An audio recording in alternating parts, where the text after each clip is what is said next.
I love you, Mom. Love and loss. People just want to feel like their loved ones mattered. Irving's Yellow Heart Memorial to honor COVID victims is going worldwide.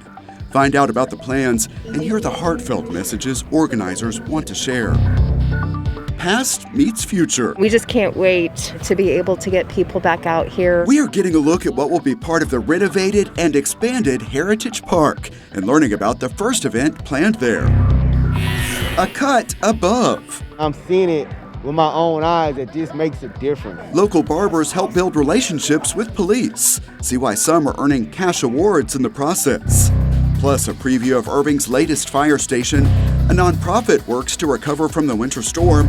Jack, are you ready? And meet the newest member of the Irving Police Force. Now on City Source.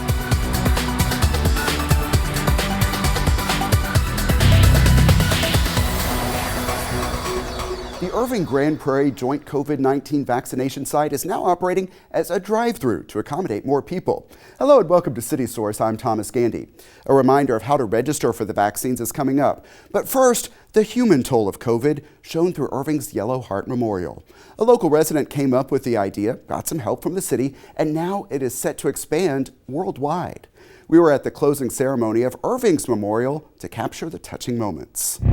Veronica Stansel was my amazing mom. All of the names on this recording. Freddie Garza was my 42-year-old son. All of the names on these hearts and all of the faces on these portraits represent lives lost to COVID-19. Regina Ng, my mother. These chairs are a reminder about the specific impact here in Irving. Each chair that's out today represents each life lost in Irving, Texas. There are more than 160.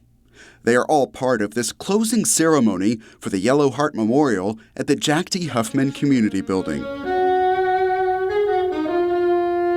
An audience is watching on Facebook Live as local survivors share their stories. Jerry, within 2 days, was at 104.5, and the doctor said, get him to the hospital. Tell me who's with you today. This is my granddaughter, Anna, and she was very close to her pop-pop. Where's your heart? And hold your heart up. We just want people to know it's not just numbers, it's faces, it's lives. Jerry was a wonderful husband. He was an adored pop-pop. You miss your pop-pop?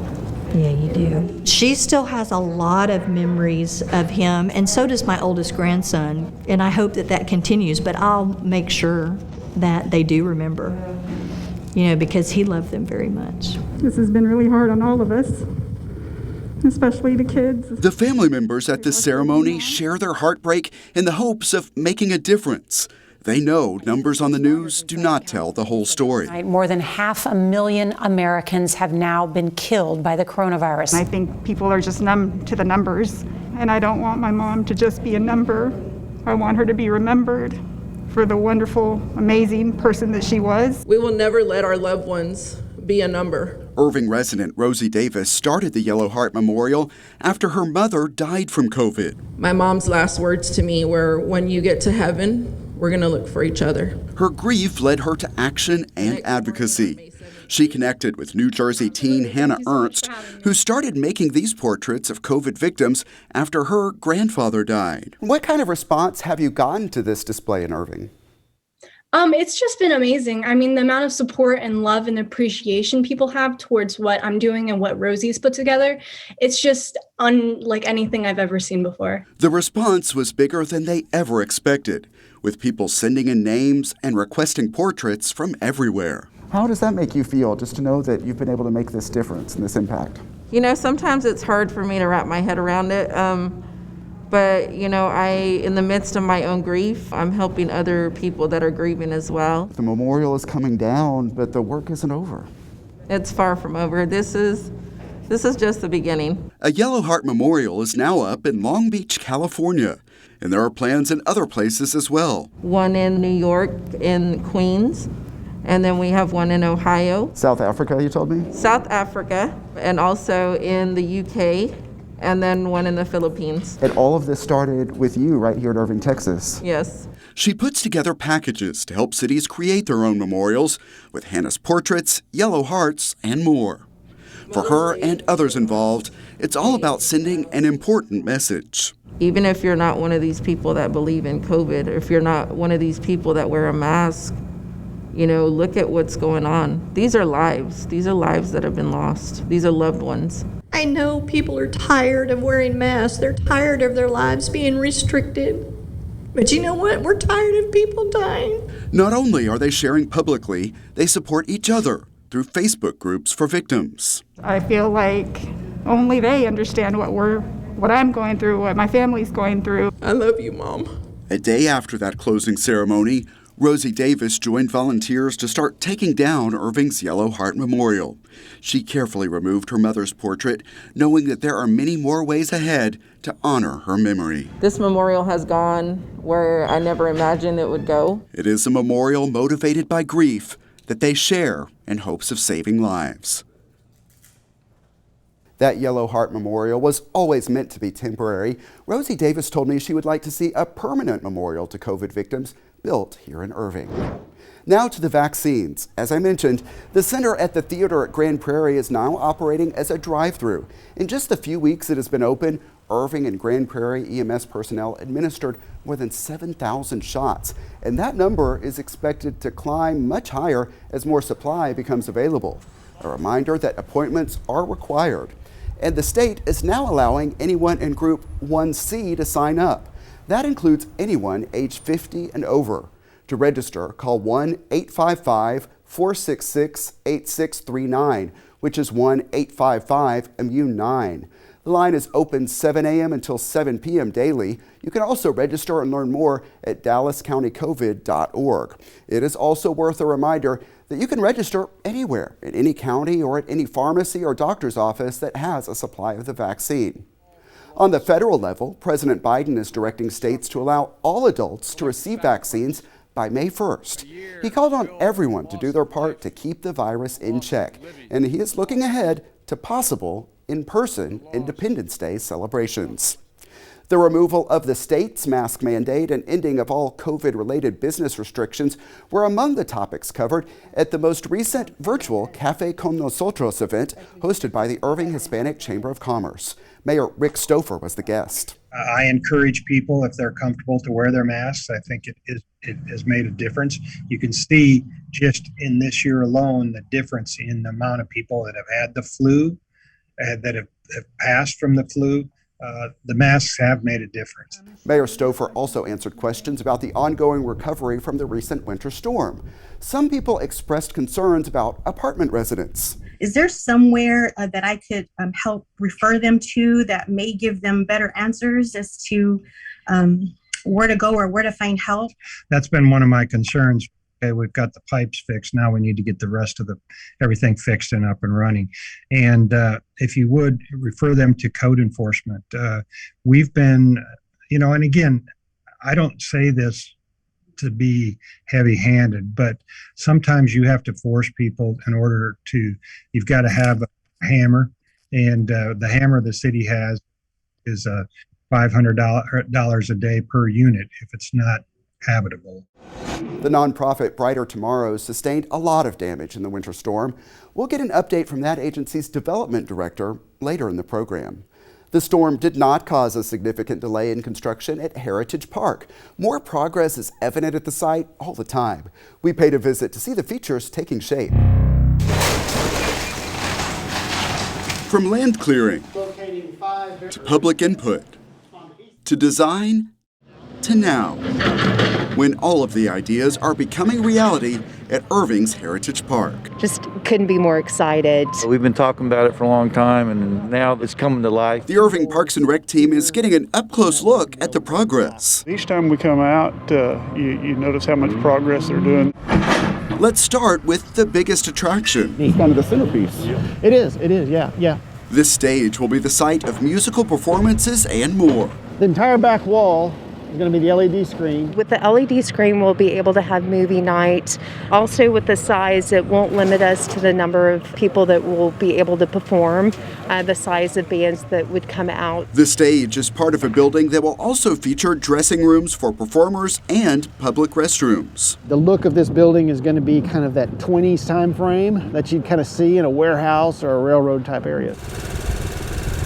Along the street, there is designated parking for food trucks. This space you can visualize, we'll have picnic tables, we'll have aerial string lighting, so we kind of have that festive atmosphere here in the park for all hours of the day. The building that served as the city's first library has always been popular with groups looking for meeting or event space. Now it is in a new position in the park. They're now going to begin the interior and exterior renovation of it, and you can see on the end here they're actually going to enlarge it. The gazebo was also popular but showing signs of age. An all-new gazebo is coming. You know, the original gazebo was wood. We matched that wooden architectural look, but it's going to be a steel structure, so this one should last a long time. Crews will be restoring the city's original water tower to its original height by mounting it on top of this concrete base.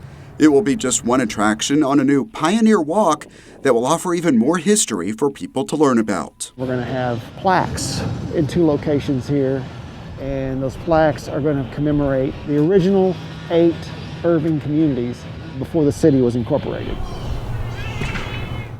In recent months, we have shown you a lot of the steps in the extensive renovation of the caboose. It was under wraps the day we visited, but progress is evident. If you see the caboose right now, you'll notice they've already placed some track underneath it, and the track is going to continue all the way to 2nd and 3rd Street, so it's going to look like an old rail line there. And at the depot building, structural repairs are on track. Once that's done, they'll begin some cosmetic interior and exterior work on the depot, as well as a new roof.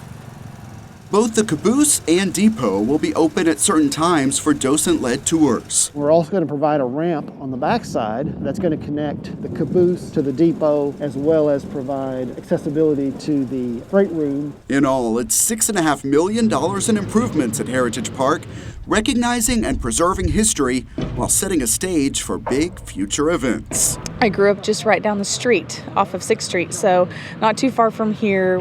Just super excited. Being a native of Irving, it's just really great to see the changes that we're making. We're excited about the future. There's going to be some great programming that we can do here that's going to take it to the next level. Smaller pop-up events as far as movies in the park, concert series, and how we can just engage not only the community, but also boost the economic impact for the restaurants and businesses down here, and how we can tie into just making this a place that people want to come.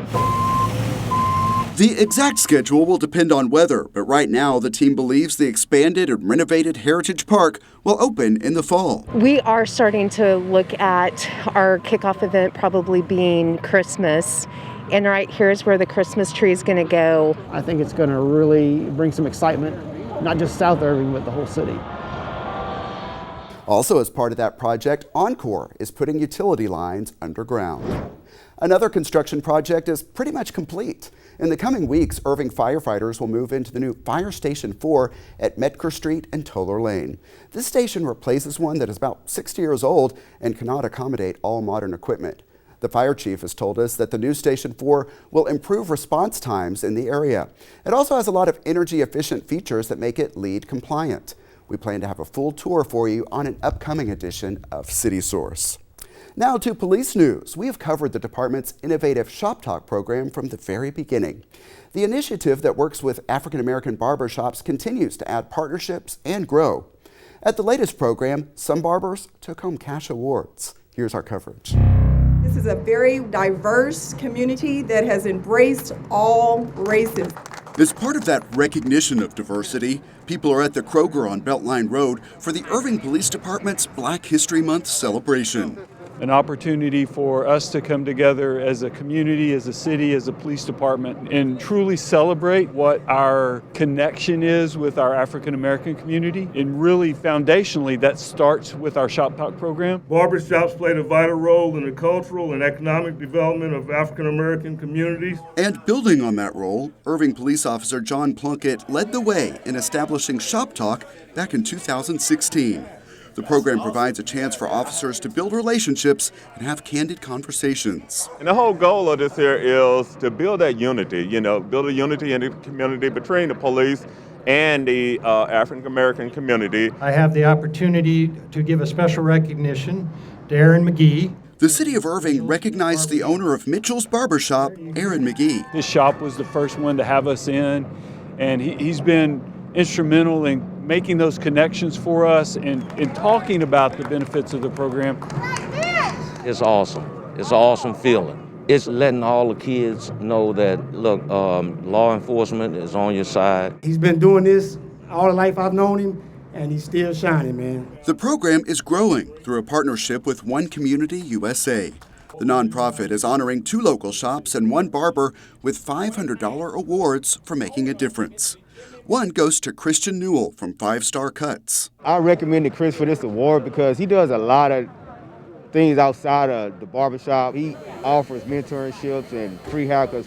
His shop and One Nice Cut also received awards. So many times people giving back don't get recognized, but One Community USA has teamed up with the Irving Police Department through Shop Talk to make sure that we recognize those barbers and beauty salon owners that's helping bridge the gap between first responders and the community. So to come together and recognize these businesses that have made the commitment to be part of our city for so many years, it's a great time. Now the focus is on looking ahead. In an earlier story, we showed you how Shop Talk has expanded to include beauty salons. I am one of the first female members of Shop Talk, and it means everything. So many opportunities to be able to share. I believe in serving the community, so it allows us to do just that. I've met so many wonderful people in the community. I've been a shop owner in the city of Irving for the last 26 years, and I cannot express the love,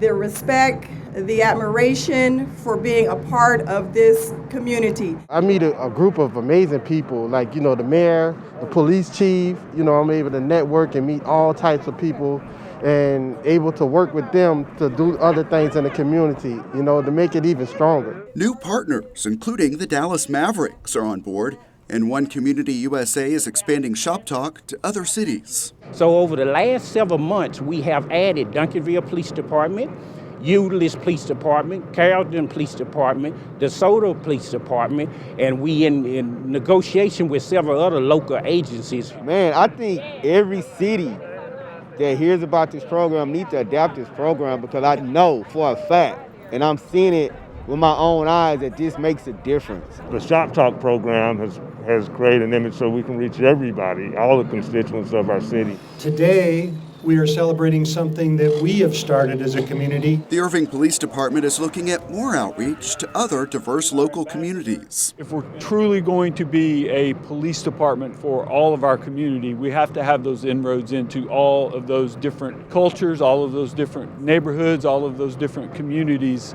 to continue to strengthen. What this is all about, it's about us making sure we can have those open lines of communication, being able to connect with each other, and to not just have conversations about telling other people what we think, but helping each other understand the needs and the issues.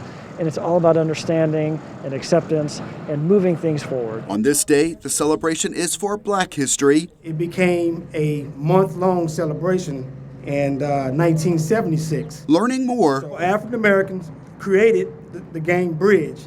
And pushing forward with the work still happening to make the entire community stronger. Some of those barbers you saw have gotten involved with the Irving Police and Fire Department's Blue Christmas program. Others offer mentorships for young people. More from IPD now, and we got our paws on some great video from the police department. It shows Chief Jeff Spivey swearing in a new canine. Jocka, you ready? Huh? All right, raise your right paw. Repeat after me.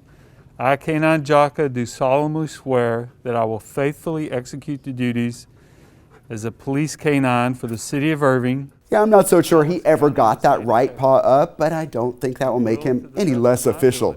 You see him here with his partner, Officer Corey Johnson. Jocka is certified in narcotics detection and searches for suspects. He was trained in the Netherlands, and the police team tells me he is eager to work. At the end of his swearing in, he got to celebrate with some special dog treats. Shifting the focus now, TxDOT is launching a new campaign to promote pedestrian safety. The agency reports pedestrian deaths are on the increase and now account for 1 in 5 of all fatalities. In 2019, nearly 700 pedestrians died and more than 1,300 were injured. TxDOT says there are a few big reasons why. First, pedestrians failing to follow traffic safety laws. That can include jaywalking. Then, drivers failing to yield the right-of-way, speeding, or driving distracted. And for both drivers and pedestrians, alcohol is sometimes a factor. This year's winter storm affected a lot of homes, businesses, and nonprofits. Brighter Tomorrows works with survivors of domestic and sexual violence. One of its shelters, along with an administration building, sustained a lot of damage. Development Director Crystal Moore is here to talk about that and more. Thanks for being here, Crystal. Thank you for having me. And let's start with that storm damage. How bad was it? It was pretty extensive. We unfortunately at our one of our shelter locations had major damage. We had the pipes burst in the attic and unfortunately caused our second floor ceiling to cave in. And as that happened, we immediately evacuated, got everybody to a safe space, and then as the days went on, the first floor ceiling started to cave. So everything in that shelter has to be replaced. It's going to take us about 5 more months to get back into that shelter. So right now we're just working out of one shelter, which means, less beds. But between partnering with other partnering agencies and working with hotels, we're able to not turn people away. At our admin building, it does house our kids' therapy and counseling and food pantry and Brighter Mart, which is like a store where our participants can come in and get diapers and new toiletries and things of that nature.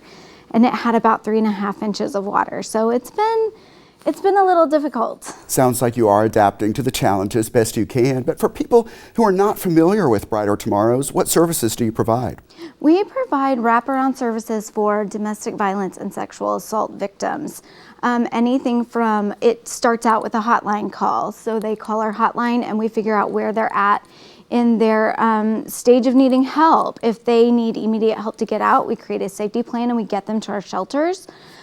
Some just need some counseling or they need housing. So once they get into our shelter, we work with making sure that they get all of their paperwork, and then we start working on long-term help. So they go to counseling, they get legal services, and then we can put them into transitional housing or rapid rehousing, which allows them to get out of the shelter and back on their feet before, so that we're not just throwing them out there, putting a Band-Aid on a bullet hole. We're doing wraparound services so that it just is going to help them stay out of that abusive relationship long term. Most domestic violence victims go back 7 times on average. And so by doing the wraparound services, we're hoping to keep that way, way lower.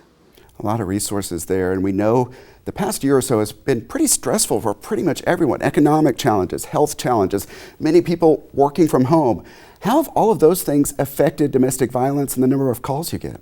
Our hotline calls have definitely gone up. We really thought with COVID they were going to go up a lot more. However, at the beginning they went way down, and we realized it's because everybody was quarantined and victims were not allowed to get to a safe space to where they could call for help. Their abusers were at home with them and in the same room. So now that things are opening up, we are definitely seeing a much larger amount of calls. And so we're expecting that to go up. Our numbers are going up. It's, now that kids are back in school, we're seeing the child abuse numbers going up because teachers can report. So it's unfortunate, but we knew it was going to happen, and we're just glad that we're able to provide the services to help. So what are your biggest needs right now? Right now, our biggest needs, we can't get into our shelter for 5 months. It's monetary needs. We have to replace everything in that shelter. The city of Irving is helping with the reconstruction of the shelter, but sadly, we had just worked on that shelter with kind of some reconstruction and rehab, and we're gonna work on our other shelter location. Unfortunately, that's gonna have to put on hold so that we can work on this one. So monetary donations, furniture, we are fast tracking these families into housing from our shelter, but we have to have furniture and household goods for them to be able to move out.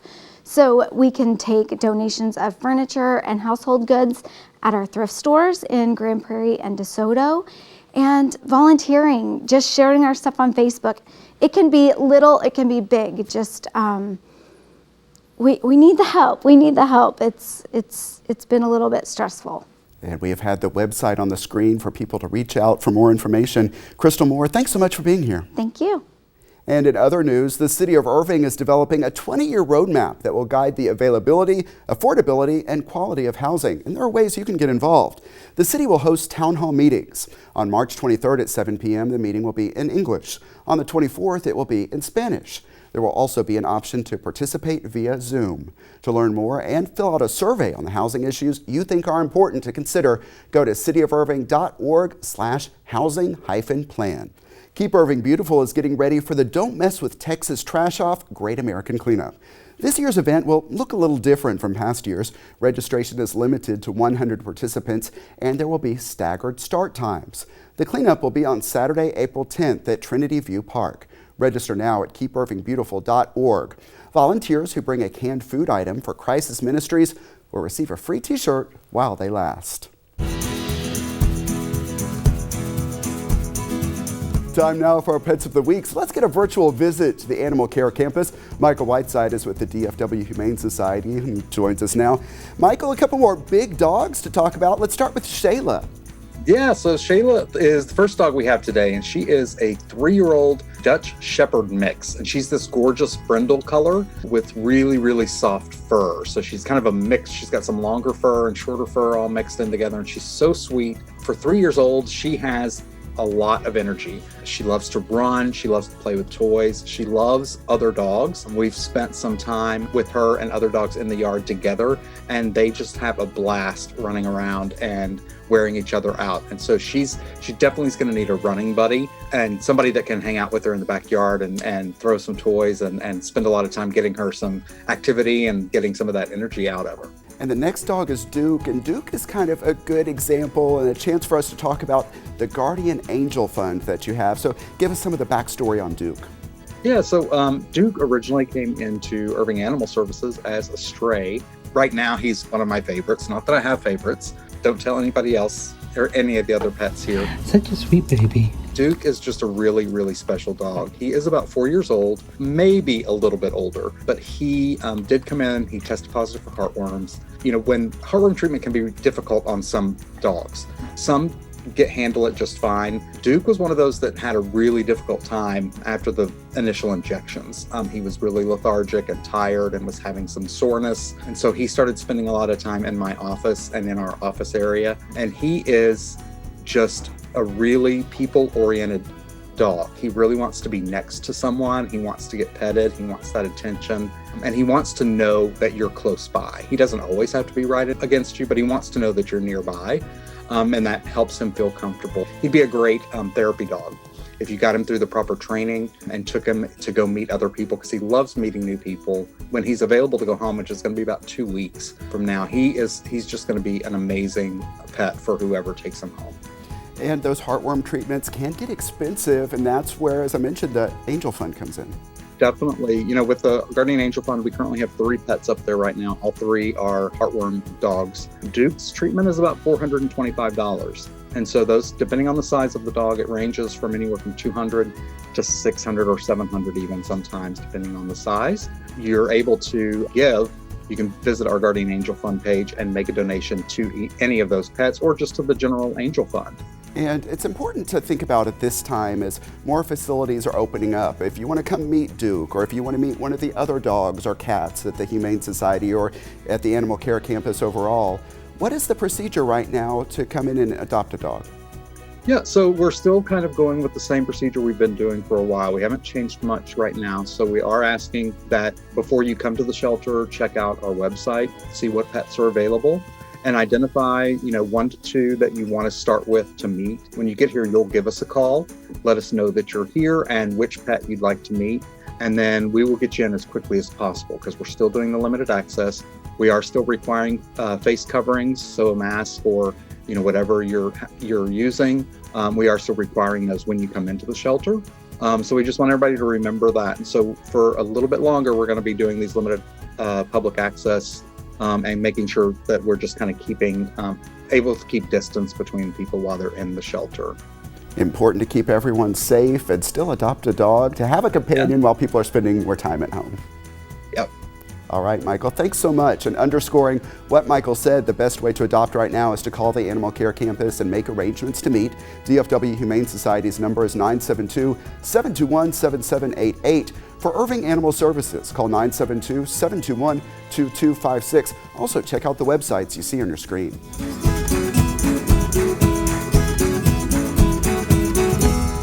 Some in-person events are getting back on the schedule. On the next edition of City Source, we will have coverage of the Irving Marathon to hear from the athletes and see what's different this time around. Remember, you can always email us your thoughts on our stories. The address is ictn@cityofirving.org. You can also get notified when we upload new videos on YouTube. Our channel is at youtube.com/The City of Irving. Make sure you hit the subscribe button.